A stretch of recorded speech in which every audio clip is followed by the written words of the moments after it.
লোকসভার হই হট্টগোলে বলতেই পারলেন না প্রধানমন্ত্রী নরেন্দ্র মোদী। প্রধানমন্ত্রীর ভাষণ বাতিল, বিরোধীদের টানা বিক্ষোভে সভা মুলতবি। লোকসভায় রাষ্ট্রপতির ভাষণের উপর ধন্যবাদ জ্ঞাপক প্রস্তাবে বলার কথা ছিল প্রধানমন্ত্রী। সকাল থেকে দফায় দফায় উত্তেজনা ছড়ায় সংসদের নিম্নকক্ষে। কখনো চীনের সঙ্গে ভারতের দ্বিপাক্ষিক সম্পর্ক, কখনো ভারত আমেরিকা বাণিজ্য সমঝোতা, কখনো গান্ধী পরিবারকে অপমান প্রসঙ্গে বিক্ষোভ দেখায় বিরোধী পক্ষ। বিকেল ৫টার পর ফের অধিবেশন শুরু হলে বিরোধী সাংসদেরা ফের বিক্ষোভ দেখায়। কয়েক মিনিটের মধ্যে ফের সভা সম্পূর্ণ মুলতবি করে দেওয়া হয়।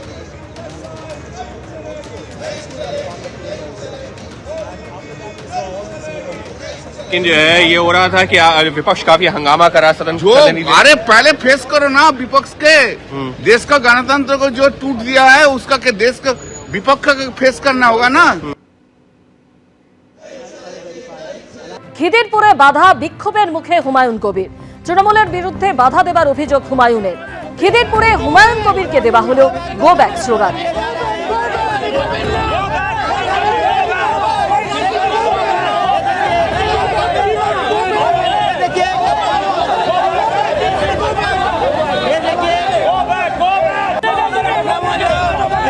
देख सकते हैं हुमायूं कबीर जी को रोककर जो है गो बैक का स्लोगन दिया जा रहा है।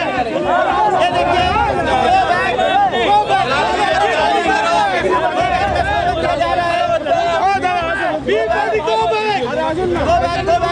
খিদিরপুরের এই ঘটনায় তৃণমূল কংগ্রেসের বিরুদ্ধে অভিযোগ করেছেন হুমায়ুন কবির। তাকে গো ব্যাক স্লোগান দেওয়া হয়। হেনস্থার অভিযোগে সরব হয়েছেন জনতা উন্নয়ন পার্টির চেয়ারম্যান হুমায়ুন কবির।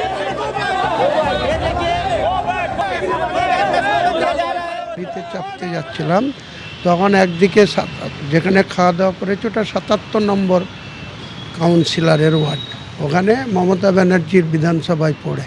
আর রাস্তার ঠিক উল্টো দিকটা হচ্ছে ৭৮ নম্বর ওয়ার্ড, ওটা পড়ে বন্দর এলাকা। তো আমি 50 মিটার যাওয়ার পরে দেখছি ২০-২২ জন ইয়ং ছেলে পেলে দাঁড়িয়ে আছে।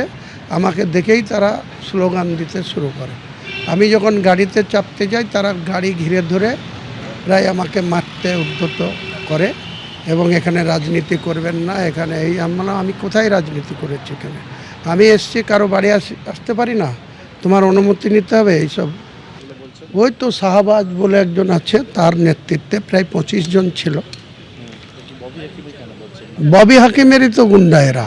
ববি হাকিমকেই তো ওখানে ববি হাকিমের নাম দিয়ে মিনি পাকিস্তানের স্লোগান কারা দেয়? এরাই তো দেয়। শুধু আজকের এই খিদিরপুরের ঘটনাই নয়, এর আগে গত ৫ই জানুয়ারি হুমায়ুন কবিরকে গো ব্যাক স্লোগান দেন তৃণমূল কর্মীরা। ব্রিগেডে তিনি যান সেদিন এবং ব্রিগেডে তাকে গো ব্যাক স্লোগান দেন তৃণমূল কর্মীরা। ৫ই জানুয়ারির পর আজকেও একইভাবে খিদিরপুরে বাধা এবং বিক্ষোভের মুখে পড়েছেন হুমায়ুন কবির এবং এ বিষয়ে অভিযোগ করেছেন তৃণমূল কংগ্রেসের বিরুদ্ধে।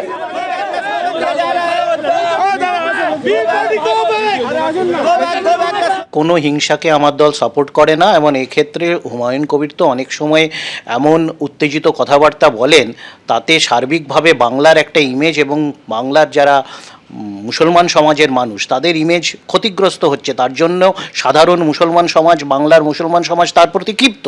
তো তারা প্রতিবাদ দেখাতেই পারেন, তারা বিক্ষোভ দেখাতেই পারেন। এখন তাকে ব্যক্তিগতভাবে হ্যাকেল করা হয়েছেন না, তার কেন্দ্রীয় অমিত শাহর বাহিনী প্রোটেকশন সিকিউরিটি পাওয়ার জন্যে তিনি এটা বানিয়ে বলছেন, সেটা আমার জানা নেই, সেটা তো তদন্ততে বেরিয়ে আসবে। কিন্তু তিনি যে সরাসরি হিংসার প্ররোচনা দিলেন, তিনি যে ববি হাকিম আমাদের একজন সিনিয়র নেতা, তাকে যদি দল চায় তিনি হাজারবার ইয়েতে মুর্শিদাবাদে যাবেন, হ্যাঁ, তো সেখানে তার গায়ে হাত দেওয়া, তাকে অ্যাটাক করার কথা যে সরাসরি বলে, এ তো পরিষ্কার অপ্রাসঙ্গিক। যত হচ্ছেন অত তার উস্কানিমূলক এবং এটা একটা প্যাটার্ন। হুমায়ুন কবির তিনি আজকে বলেছেন যে তাকে যেভাবে বাধা এবং বিক্ষোভের সম্মুখীন হতে হয়েছে তৃণমূল কংগ্রেসে এই ঘটনা ঘটিয়েছে। এর আগে আপনারা জানেন গত ৫ই জানুয়ারি একইভাবে ব্রিগেড পরিদর্শনে আসেন হুমায়ুন কবির এবং তাকে ঘিরে বিক্ষোভ এবং বাধা দেওয়া হয় এবং সেই ঘটনাতেও তৃণমূল কংগ্রেসে এই কাণ্ড ঘটিয়েছে এমনটাই অভিযোগ করেন হুমায়ুন কবির। আর অন্যদিকে আজকে খিদিরপুরে হুমায়ুন কবিরকে গো ব্যাক স্লোগান দেওয়া হলো। হেনস্থার অভিযোগে সরব হয়েছেন জনতা উন্নয়ন পার্টির চেয়ারম্যান। এবিপি আনন্দ এগিয়ে থাকে, এগিয়ে রাখে।